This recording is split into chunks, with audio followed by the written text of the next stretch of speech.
Hey, it's Scott Leslie from BWise. In this video, I'm going to show you how to instantly move a sales qualified lead from BWise as you're prospecting over into your CRM without having to do any typing.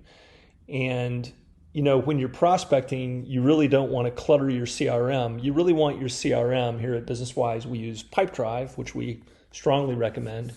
And we like how it allows us to keep things clean and uncluttered.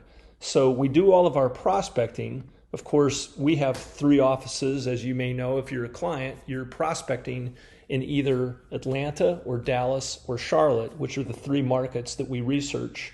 So when you're prospecting using the BWise data, you want an easy way to move it over once somebody agrees to meet. Here's how you do it. So here I am in our active call list, and I'm just going to pretend that I'm calling a prospect named Scott Leslie.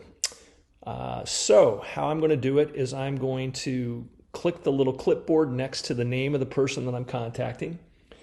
And as I'm prospecting, I simply indicate what happened. So we have a rule here at BWise that we don't move a prospect over to our CRM until somebody agrees to meet with us. So when we set the appointment, we typically put in a little bit more information, about the details here.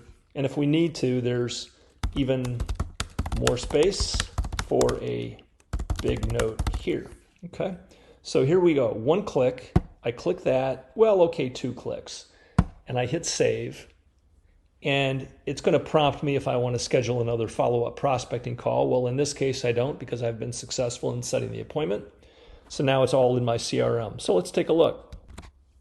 So I go over to my CRM, and I look here on my lead generated sales stage, and it says BWise. And there's Scott, and it has his information all in there. Notice that it also brought everything over.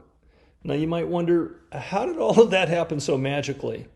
Well, it's due to the magic of Zapier. And Zapier, as you may know, is an integration tool that allows you to push data between any cloud app. It supports over 5,000 cloud apps, including most CRMs, Salesforce, PipeDrive, Microsoft Dynamics, many, many others. So what you'll want to do is just to set up a Zap. If you use PipeDrive, we actually have a template for this Zap. You can see that it actually takes the trigger from BWise. When you saw me click that little checkbox, it looks to see if the organization already exists in PipeDrive. If it doesn't, it creates it. It creates a deal, it creates the person, and then it updates the deal with any final information. So Zapier is something that you'll need to do a one-time setup on. To use this push to CRM feature, you will need a paid Zapier account. We really recommend it not only for this use case, but for many others as well, as you begin to automate various aspects of your business like this. So if you have any questions, don't hesitate to reach out to us at support@bwise.com, and have a great day. Thanks again.